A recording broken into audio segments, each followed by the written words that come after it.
और मैं स्वयं गुजरात उस मामले के अंदर में जाऊंगा। आवश्यकता पड़ी तो जंतर मंतर पे भी बड़ी रैली हम आने वाले दिनों के अंदर करेंगे। राजकुमार जाट के परिवार को न्याय दिलाएंगे। उसकी हत्या के पीछे जो लोग हैं, जो बाहुबली है, वो सब सलाखों के पीछे जाएंगे। નમસ્કાર મિત્રો, સ્વાગત છે આપણી યુટ્યુબ ચેનલ। તો દર્શક મિત્રો, અત્યારે જે ગોંડલની અંદર જે રાજકુમાર જાટ નામના વ્યક્તિનું અત્યારે જે રહસ્યમય તરીકે મોત થયું છે, તો આની વચ્ચે મિત્રો અત્યારે રાજસ્થાનના એક મંત્રી છે, એમનું મિત્રો અત્યારે સૌથી મોટું નિવેદન સામે આવ્યું છે। રાજસ્થાનના મંત્રીએ મિત્રો એવું કહ્યું કે આવનારા સમયમાં જો જરૂર પડશે તો તે ગુજરાતના ગોંડલમાં આવશે અને લડવાની જરૂર પડશે તો લડશે, પણ એવું મિત્રો અત્યારે સૌથી મોટું નિવેદન તેમનું સામે આવ્યું છે।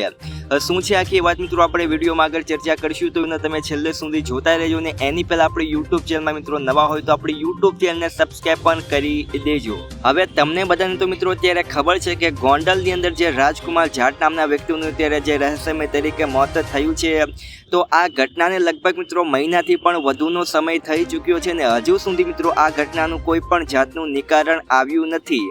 એક બાજુ મિત્રો પોલીસે તો એવી પુષ્ટિ કરી છે કે રાજકુમારનું હિટ એન્ડ રન કેસમાં મોત થયું છે, પણ બીજી બાજુએ મિત્રો રાજકુમારના પિતા એટલે કે રતનલાલ છે, તેમનું એવું માનવું છે કે તેમના દીકરાની હત્યા કરવામાં આવી છે અને તેના આરોપ મિત્રો ગણેશ જાડેજા અને જયરાસિંહ બાપુ જાડેજા ઉપર મિત્રો નાખવામાં આવી રહ્યા છે।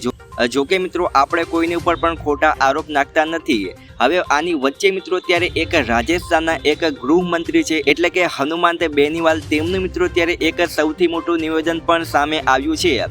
તેમણે મિત્રો એવું કહ્યું કે જો આગામીના સમયમાં જરૂર પડશે તો અમે ગુજરાતના ગોંડલમાં જશું અને ત્યાં લડશું, પણ એવું મિત્રો ત્યારે જે ગૃહમંત્રી હનુમંત બેનીવાલ છે તેમનું મિત્રો ત્યારે નિવેદન સામે આવ્યું છે।